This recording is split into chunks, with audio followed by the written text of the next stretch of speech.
One of the most talked about aspects of Michael Wolff's new book on President Trump has been its calling into question Trump's fitness for office, not just in terms of his knowledge, temperament, and experience, but also his mental fitness. And the last one treads into territory that troubles me. Let me explain. In 1964, a magazine called Fact polled mental health professionals on U.S. Senator and presidential candidate Barry Goldwater's fitness to serve as commander-in-chief. The magazine published a cover story claiming that many found him unfit. After the election, Goldwater sued the editor for libel and won. This engendered a debate in the mental health community as to the propriety of rendering opinions about an individual they'd never met, much less examined, even if that person is a public figure. Eventually, this led to the American Psychiatric Association in 1973 adopting what's been known ever since as the Goldwater Rule, which says in part, it is unethical for a psychiatrist to offer a professional opinion unless he or she conducted an examination and has been granted proper authorization for such a statement.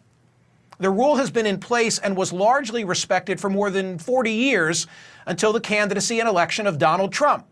His behavior led many to express frustration at what they feel is a gag rule, claiming that they've seen enough of Trump from his public utterances and his tweets to decide. A group of 27 mental health professionals went so far as to collaborate on a book expressing their concerns called The Dangerous Case of Donald Trump. And this week came news that in early December, the book's editor, Yale University psychiatry professor Dr. Bandy X. Lee, met on Capitol Hill with more than a dozen members of Congress concerned about Trump's recent behavior. Now, several quotes and episodes in Michael Wolff's book have thrown fuel on the fire of this debate, including Steve Bannon saying that Trump has, quote, lost it. On Friday, when asked about Trump's fitness for office on the Today Show, Wolff said this. Let me put a marker in the sand here. 100% of the people around him, they all say he is like a child. And what they mean by that is he has a need for immediate gratification. It's all about him. That some have questioned the president's fitness is not new. In fact, one Election Day poll found that 63% of all voters thought that he lacked temperament to serve effectively as president. That included 19% of those who voted for him. And those numbers have not improved in the last year. But I don't think we should encourage this sort of speculation. First, it's inexact and it's subjective. Second, it's unfair and unseemly.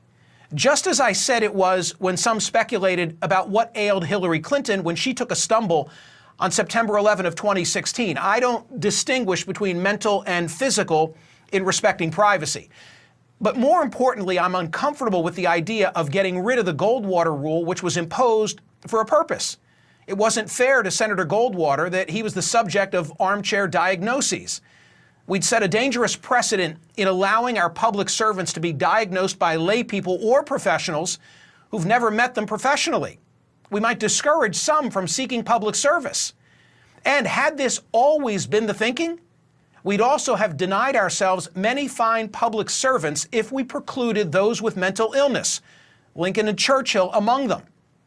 And why stop with elected officials? Why not speculate about policemen or about a cable anchor or a school principal or even a psychiatrist?